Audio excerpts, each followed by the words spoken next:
La Ref Théma Sport avec un regard croisé sur le financement du sport. Et pour cela, bien, nous recevons Christophe Chenu, qui est entrepreneur et administrateur du LOSC, le club professionnel de football de Ligue 1, et Frédéric Thirier. Chaque fois, je dis Thiriez, mais je me trompe, c'est Thirier, hein, c'est ça? On dit Thirier. C'est Thirier, l'ancien président de la Ligue professionnelle de football. Alors, il y a Stéphane Nomis qui vous a posé une question. Qui commence? Qui répond à Stéphane Nomis? Allez, Christophe Chenu. Sur la gestion des médias? Oui. Ben, en fait, moi, il y a eu un moment où, pour être très honnête, j'ai été président de club et j'ai décidé que je ne serais plus président de club. On m'en a proposé que ce soit celui du Paris Saint-Germain à une époque, quand Sébastien Bazin l'a repris. On m'a proposé le Stade Rennais, la famille Pinault.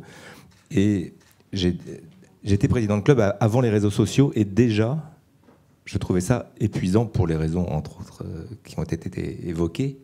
Et je me suis dit, à l'heure des réseaux sociaux, j'ai répondu à Sébastien Bazin avant qu'il ne reprenne le PSG, quand il me proposait d'en être président. Je dis, je ne veux pas que mes enfants aillent à l'école avec des gardes du corps. Donc c'est pour vous dire à quel point ce sujet est réel. Et il fut un temps où les enfants de Sébastien Bazin, je pense, étaient surveillés par des gardes du corps quand il y a eu toutes ces histoires dans les tribunes du Parc des Princes et autres. Donc la violence des réseaux sociaux, la violence des supporters, la violence des médias au sens large, fait que moi j'ai décidé de ne plus être président et d'être administrateur. Donc j'ai maintenant une longue carrière d'administrateur de clubs de football professionnels. J'en ai fait un certain nombre. Je suis comme les joueurs, je change de maillot de façon assez régulière. Mais comme ça, je suis épargné, ou à 99% épargné. Donc j'avoue que moi j'ai un peu fui également ce problème-là. Nous allons parler du financement. Frédéric Thirier, on va faire un état des lieux et essayer de trouver le système peut-être qui trouve grâce à vos yeux. Parce qu'aujourd'hui, le financement du football professionnel, c'est quoi? C'est des fonds étatiques, c'est des fonds privés, ce sont des hommes d'affaires qui s'investissent. Quel est le système qui trouve grâce à vos yeux? Alors, vous avez tout à fait raison, Sylvain Henry, c'est que depuis 10 ans, on assiste à une petite révolution silencieuse dans le football. Pardon de parler du football, hein. Il n'y a pas que le foot dans la vie, il y a aussi d'autres sports merveilleux. Mais là, je crois que je suis invité un peu il y a le foot à 5, il y a le foot à 7. En tant que foot. Voilà, tout à fait.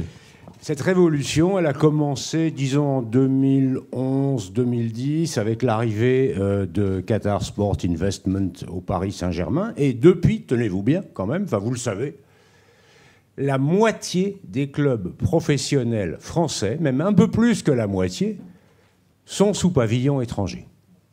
Alors j'avais amené une jolie carte de France avec des petits drapeaux sur l'ensemble des clubs. Il y a des petits drapeaux bleu, blanc, rouge. Et puis il y a des petits drapeaux américains, des petits drapeaux chinois, des petits drapeaux luxembourgeois, des drapeaux anglais. Mais Frédéric, est-ce que c'est un problème? On est dans un monde ouvert. Justement, c'est ce que je voudrais dire. D'abord, pourquoi est-ce que ça se produit? D'abord parce que où sont les investisseurs français?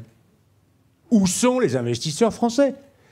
Pardon, là je parle à des chefs d'entreprise. Parce qu'aujourd'hui, à part M. Pinault, à Rennes, il n'y a plus personne. Avant, il y avait Canal+, Paris Saint-Germain, il y avait M6, Girondins de Bordeaux. Il n'y en a plus.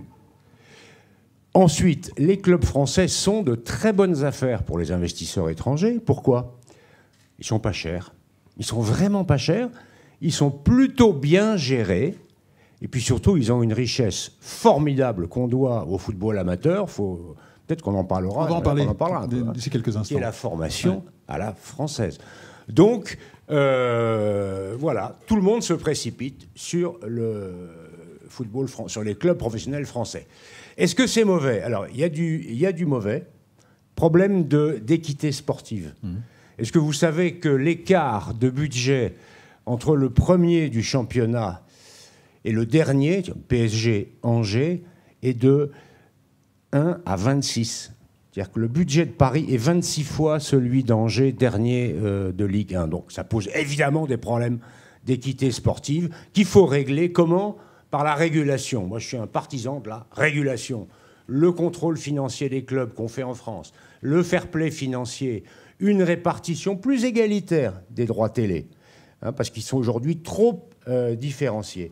Mais je termine sur les avantages. Le football français est beaucoup plus compétitif que par le passé. Il faut savoir que jusqu'à peu, on était les grands derniers, les bons derniers des 5 grands championnats européens. Grâce à ces investissements étrangers, on va finir. Et je vois Christophe Chenu qui dodeline de la tête. Alors comment gagner en compétitivité en voyant dodeliner de la tête, Christophe? En compétitivité par rapport à l'international? aux concurrents étrangers. Oui. Je dirais qu'on a quand même, les clubs français courent avec des boulets accrochés aux pieds. On est le seul pays où il y a une loi E20. Alors on peut tout à fait être pour la loi E20, c'est pas doctrinal, mais en tout cas on est les seuls qui ne pouvons pas avoir des bières ou des alcools comme sponsors au niveau européen. Et ce sont des sommes qui sont non négligeables. On a un sujet... Ouais, mais là c'est un problème de santé publique quand même. Non, mais c'est pour ça que je dis, je parle économie. Alors là, okay. Je ne veux surtout pas rentrer dans un débat sociétal. Le deuxième sujet, c'est celui des charges sociales, qui sont plafonnées à 15 000 € à peu près par joueur en Angleterre, en Allemagne, en Espagne, et qui sont en France de 40% du salaire du joueur. Donc autant vous dire qu'un club comme Lille doit payer en charges sociales l'équivalent de toute la Bundesliga, donc le championnat allemand, et de la Liga espagnole réunis. Donc ne serait-ce que ça nous rend totalement impossible d'un point de vue compétitif. Et puis après ça, il faut qu'on brille un peu plus sur la scène européenne au niveau des clubs pour avoir plus d'attractivité au niveau des médias, des spectateurs, des sponsors, de tout le monde, pour augmenter les recettes. Mais la dernière chose serait la conséquence, malgré tout, d'une économie qui serait plus facile si elle était moins contrainte. Prenons une équipe qui est proche de Lille, il s'agit de Lens, qui est deuxième du championnat, qui va se qualifier pour la Champions League, qui a un budget de 62 millions à peu près, je crois, d'euros, face au Paris Saint-Germain qui a 700 millions. Comment un club qui a une véritable culture de football, qui a un public football, peut-il résister dans ce que vous décrivez? C'est-à-dire impossible aujourd'hui de pouvoir être compétitif pour Lens. Après, la question pour Lens, c'est pas sur une saison au niveau national d'avoir été performant. Nous, on l'a été avec Lille, on était champion de France il y a 3 ans. J'ai envie de dire, régulièrement, il y a un club, moyen plus, qui fait une surperformance. La difficulté, c'est la saison d'après. Parce que déjà, pour avoir fait cette performance, probablement, il va se faire piller quelques-uns de ses meilleurs joueurs. Et il aura probablement aussi besoin d'en vendre certains pour des raisons économiques. Et puis, il va falloir qu'il affronte la compétition européenne plus une attente forte au niveau français. Donc constituer l'effectif qui va avec, ça va être compliqué.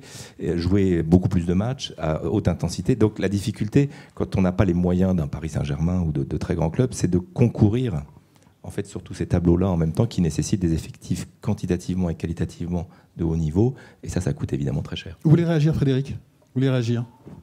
Sur les charges patronales, je sais que ça embête tout le monde quand on en parle, nous, dans le football, mais du fait de l'absence de plafonnement, il y a un chiffre que j'aimerais que vous gardiez. Le club d'Angers, toujours lui, parce qu'il est dernier du championnat de Ligue 1, paie 12 fois plus de charges sociales que le Real Madrid. Voilà, c'est un truc qu'il faut savoir. Alors après, pour les problèmes d'équité sportive, il y aurait une solution extrême, à laquelle d'ailleurs beaucoup pensent, mais pour l'instant ça n'a pas abouti. C'est le championnat fermé à l'américaine.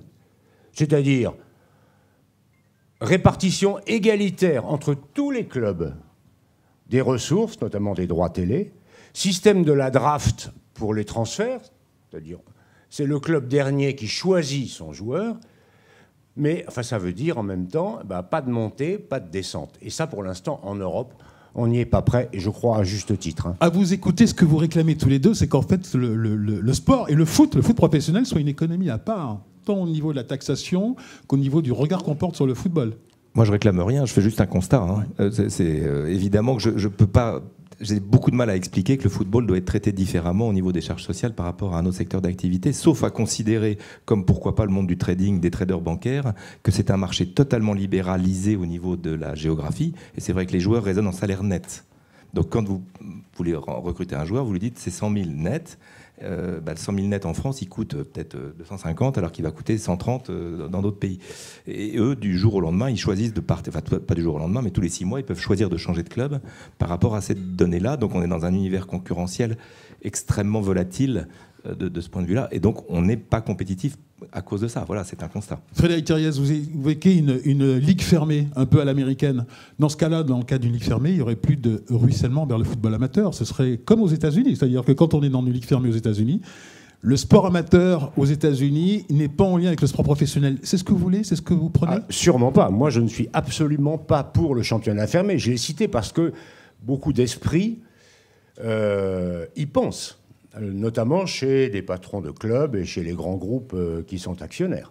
Non, je suis totalement contre, parce que dans ma conception du sport, et notamment du football, il doit y avoir des montées et des descentes, des rétrogradations et des promotions chaque année. Alors, on peut dire un mot du ruissellement. Ouais.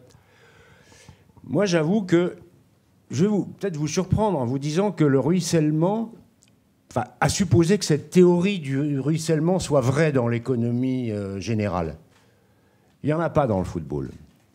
Il n'y en a pas dans le football parce que le ruissellement n'est pas naturel. Il est réglementaire ou conventionnel. Je vais m'expliquer. Oui, expliquez-vous. Oui. Et puis, il y a une autre chose assez surprenante, c'est qu'il n'y a pas de ruissellement parce que c'est plus le bas qui alimente le haut dans le football. Autrement dit, c'est un ruissellement à l'envers. C'est plus une aspiration. Pourquoi ? Parce que les clubs amateurs enrichissent les clubs professionnels, n'oublions jamais ça, par leurs jeunes joueurs formés. Donc c'est plus une aspiration du bas vers le haut qu'un ruissellement du haut vers le bas. Alors, à cause de ça, on a créé des mécanismes de ruissellement obligatoires, c'est-à-dire ce qu'on appelle, nous, les mécanismes de solidarité, pour que les clubs professionnels rendent un petit peu quand même aux clubs amateurs ce que ces derniers leur ont donné. Le premier, et j'en parle avec grand plaisir devant l'auteur de cette mesure, Madame Buffet, c'est la taxe Buffet, taxe de 5% sur les droits télévisés et qui va au sport amateur en général. Elle est payée aujourd'hui à 90% par le football. Bon, après tout, c'est normal, puisque c'est le foot qui a le plus de recettes télé. Le plus de revenus, mais elle va pas au football, soyons clairs. Elle va à l'ensemble des sports. Et on a créé d'autres mécanismes, comme les indemnités de formation, qui sont versées, mais là, Christophe serait bien placé pour en parler, qui sont versées par les clubs pro aux clubs amateurs qui ont formé les joueurs. Il y a enfin et surtout une mesure dont je suis assez fier, parce que je l'avais créée avec mon collègue de la Fédé, Claude Simonet, en 2002, qui est la contribution volontaire de la Ligue professionnelle à la Fédération pour le foot amateur, qui est de 2,5% des droits télé. Mais ce n'est pas suffisant, c'est ce que vous dites. Je pense que ce n'est pas suffisant. On est même assez loin du compte tenu de l'extraordinaire enrichissement des clubs pro par les clubs amateurs. Christophe, vous êtes d'accord avec Frédéric ? Oui, alors évidemment, en tant que club professionnel, le moins on redistribue, plus on est content. Mais par contre, ces mécanismes, ils sont effectivement, ils ont été imposés, mais ils ont le mérite, d'exister et de faire malgré tout ruisseler un peu d'argent. Il y en a un troisième, mais qui est au niveau européen. En cas de transfert international d'un joueur, une partie du montant du transfert est reversée à la chaîne des clubs formateurs en fonction du nombre d'années et de l'âge où est passé le joueur. Et d'ailleurs, je me suis toujours posé la question de pourquoi est-ce que c'était lors d'un transfert international et pas d'un transfert y compris national. Mais bon, en tout cas, ça n'est que dans le cas d'un transfert. Donc vous priez, quand vous êtes un club amateur, pour que Dembélé soit transféré non pas au PSG, mais à Barcelone. Donc c'est un peu bizarre. Mais en tout cas, ça existe aussi et ça génère des sommes très importantes. Alors c'est un peu le jackpot. Tout d'un coup, le club amateur, il touche 3 ans de budget lorsque Dembélé, il est transféré à Barcelone. Mais bon, ce mécanisme-là aussi existe.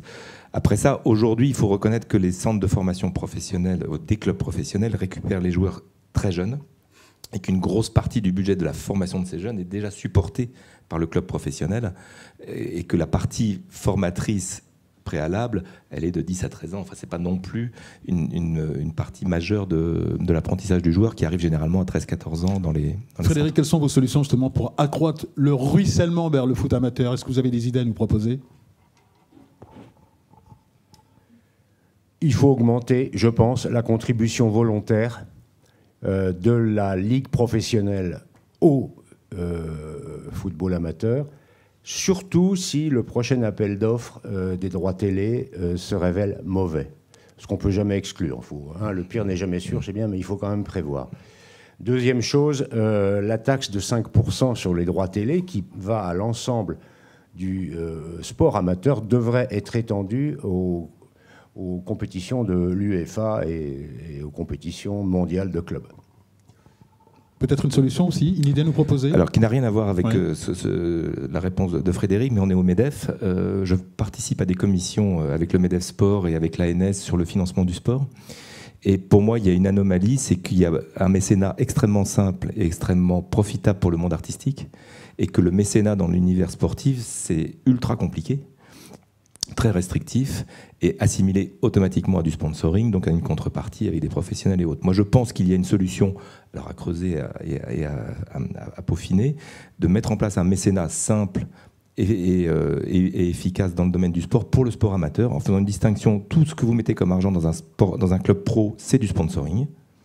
Mais si vous financez le petit club de quartier, que vous êtes un bistrot ou un distributeur local et que vous donnez 2 000 euros, 5 000 euros au club de quartier, ça doit pouvoir passer en mécénat, parce que la contrepartie, vous n'allez pas passer à la télé. Hein. Votre panneau publicitaire, il ne va pas passer à la télé. Mais par contre, vous avez peut-être une chance qu'ils viennent dîner et manger une pizza chez vous après leur entraînement.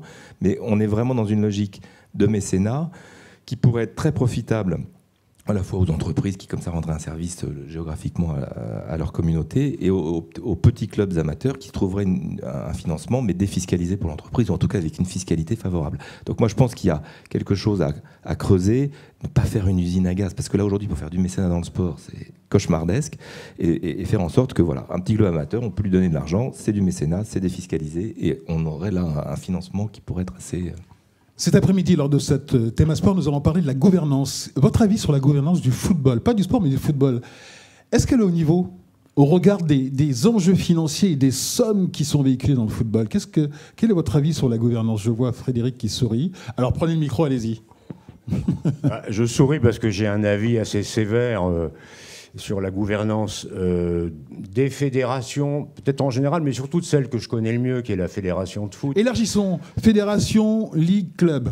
Oui, moi ce que j'aimerais bien tout de même, c'est que l'idée du suffrage universel pénètre un jour le monde du sport. Ce serait quand même une première chose, me semble-t-il. Qui sont les membres des fédérations? Ce sont les clubs. Dans le foot, pour prendre cet exemple, il y a 13 000 clubs. Croyez-vous qu'ils soient électeurs pour élire les instances dirigeantes? Non. Vous appelez quoi? Que ce soit les clubs, que ce soit les joueurs qui puissent voter, par exemple? Non, je pense que les membres de l'association que constitue la fédération, ce sont les clubs. Ce ne sont pas les licenciés, ce sont les clubs. On en a 13 000. Il me paraît très normal que ce soit les 13 000 clubs qui élisent le président et le comité exécutif. Ça n'est pas l'état du droit aujourd'hui. Le Parlement en a délibéré et a trouvé une solution bizarre, pardon. Mais ils ont dit, au fond, oui, 50% seulement doit être les clubs. Mais alors, les 50% restants, c'est quoi? Donc, on va arriver à un truc ingérable. Moi, je dis, soyons simples, quoi. Ils doivent être élus au suffrage universel des clubs. Et tant qu'on n'aura pas fait ça, on restera au 19e siècle. Christophe, votre avis sur la gouvernance du foot? J'adhère totalement à ce que dit Frédéric d'une part. D'autre part, j'adhère à ce qu'a évoqué Geoffroy en préambule. Je pense que le monde du sport et sa gouvernance doit s'inspirer du privé, notamment des entreprises cotées en bourse, pour mettre des contre-pouvoirs, du professionnalisme, des gens salariés, pas forcément des gens bénévoles qui dirigent, parce que ça peut aussi ouvrir des portes à des dérives. Donc je pense qu'il faut maintenant effectivement faire ce transfert-là. Et après ça, moi, ma vision des choses, c'est que je trouve qu'aujourd'hui, ça devient un peu compliqué d'avoir une FIFA, une UEFA, une Fédé, une Ligue, une société commerciale et autres, qui finalement ont tous des objectifs spécifiques. Alors c'est la même chose dans le rugby, dans le tennis, il y a plein d'autres. Et en fait, qui ne poursuivent pas les uns et les autres les mêmes objectifs, surtout quand il y a énormément d'argent en jeu. Donc il y en a qui démultiplient les compétitions, d'autres qui diminuent le nombre de matchs par an. Enfin, donc c'est assez complexe quand on est un acteur au milieu de tout ça. De satisfaire ne serait-ce qu'au fair play financier européen et à la DNCG, qui ont des critères de gestion de vos comptes qui ne sont pas les mêmes. Dans un cas, c'est le compte d'exploitation, dans l'autre cas, c'est les fonds propres. Donc vous pouvez passer l'un et pas passer l'autre. Donc on se retrouve avec trop d'acteurs, à mon avis, qui ont trop d'intérêts particuliers, plutôt que quelques acteurs qui aurait le même intérêt général. Dans quelques instants, nous allons recevoir Jacques Rivoal, qui est le président du groupement d'intérêt public en charge d'organiser la Coupe du Monde de rugby 2023 en France. Est-ce que vous avez une question courte à lui poser? Il va arriver juste après. Est-ce qu'on va gagner? Première question, est-ce qu'on va gagner, Frédéric? Aussi, est-ce qu'on va gagner? Ce sera la question qu'on va poser donc à Jacques Rivoal. En tout cas, on voudrait qu'on gagne. On voudrait, oui, vous le souhaitez, mais en tout cas, Frédéric pose la question. Il faut qu'il nous dise oui. Voilà, il faut qu'il nous dise oui. Voilà, donc il est obligé de dire oui. Merci à vous deux. D'ici quelques instants, nous allons recevoir Jacques Rivoal.